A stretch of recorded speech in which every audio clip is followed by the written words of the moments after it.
शंकराचार्य अविमुक्तेश्वरानंद सरस्वती और यूपी सरकार के बीच विवाद अब नए मोड़ पर पहुंच गया है।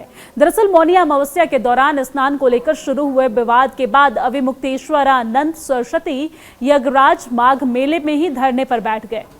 प्रशासन से उनकी लड़ाई जारी है। आपको बता दें कि अविमुक्तेश्वरानंद ने योगी आदित्यनाथ को सनातन के लिए औरंगजेब से बुरा बताते हुए आलोचना की थी और इसके जवाब में योगी आदित्यनाथ ने कहा कि संत के लिए धर्म से बढ़कर कुछ नहीं है।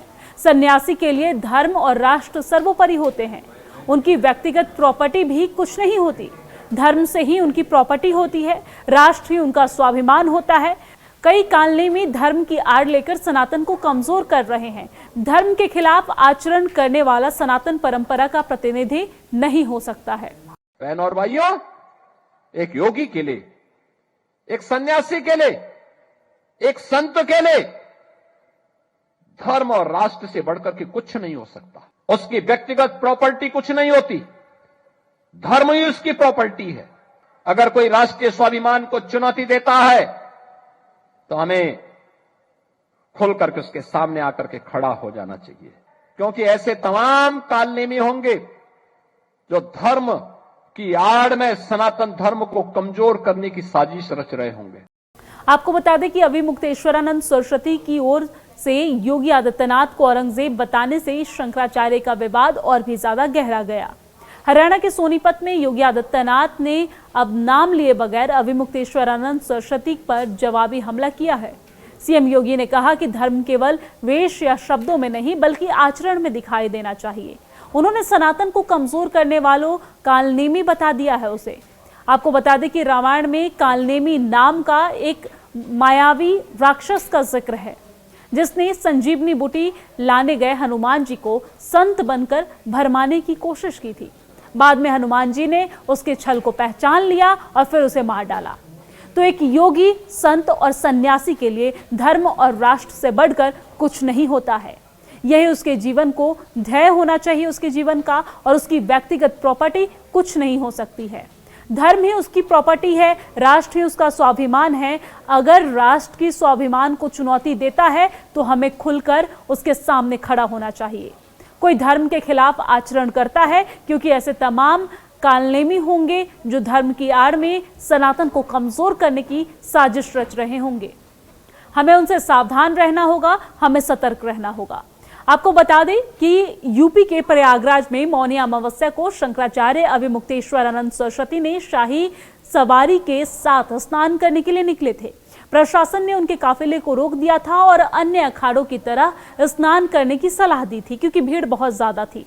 लेकिन इसके बाद वहां से विवाद भड़क गया और आपको बता दें कि इतना ये विवाद बढ़ गया कि अविमुक्तेश्वरानंद सरस्वती धरने पर बैठ गए और प्रशासन ने भी नोटिस थमा दिया।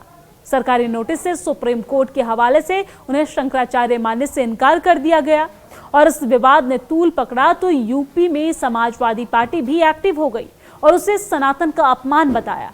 हालांकि इसके बाद अविमुक्तेश्वरानंद सरस्वती ने योगी आदित्यनाथ पर टिप्पणी की तो आज हरियाणा में अपने कार्यक्रम के दौरान बिना नाम लिए योगी आदित्यनाथ ने उनके आचरण का यहां पर विस्तार से जानकारी दे दी है और कहा है कि ऐसे ढोंगियों से बचने की आवश्यकता है, धर्म को बचाने की आवश्यकता है।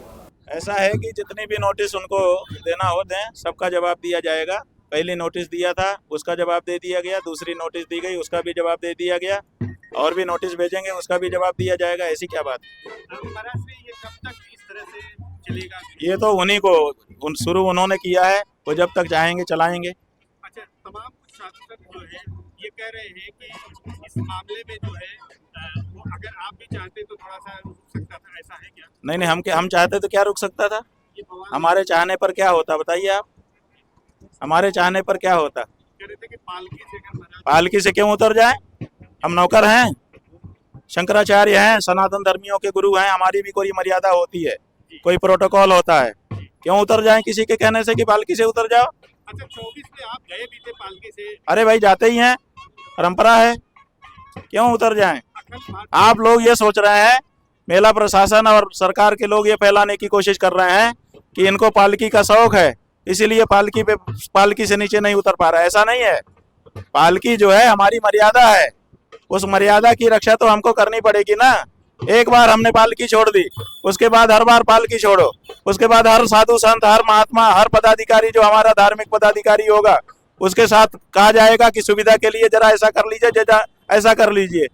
तो ये प्रशासन हमारे सहयोग के लिए है कि हमको परंपरा सिखाने के लिए है।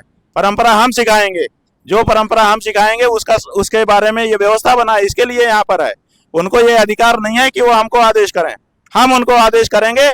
उनको चाहिए कि वो हमारे अनुसार की व्यवस्था बना करके खड़ा कर दें। आप ये चाहते हैं, आप ये बताना चाहते हैं कि शंकराचार्य आम व्यक्ति की तरह से स्नान करे, उसकी मर्यादा भूल जाए। वो अगर एक बार शंकराचार्य अपनी मर्यादा भूल गया तो सदा सदा के लिए फिर भूल जाना पड़ेगा। हमने जहां जहां एक बार समझौता किया है वहां आज तक समझौता ही करना पड़ रहा है हमको, इसलिए हम समझौता नहीं कर सकते। हमारी जो गरिमा है, हमारी जो मर्यादा है, उस मर्यादा को हम बिल्कुल छोड़ नहीं सकते हैं। हम जो पालकी पर बैठे हैं वो हमारी इच्छा नहीं है, ये हमारी मर्यादा है। हमको ना इच्छा होने पर भी बैठना पड़ता है। हमारे गुरु का आदेश है कि तुमको बैठना होगा। चांदी सोने के सिंहासन में शंकराचार्य बैठते हैं। क्या सन्यासी की इच्छा होती है कि चांदी सोने में बैठूं?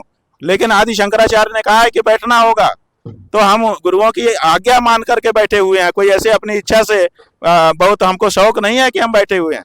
अपनी मर्यादाओं का पालन प्रत्येक व्यक्ति को करना होता है और उनकी रक्षा भी करनी होती है। एक बार अगर मर्यादा उसने सुविधा की दृष्टि से छोड़ी तो सदा सदा के लिए फिर उसकी मर्यादा समाप्त हो जाती है।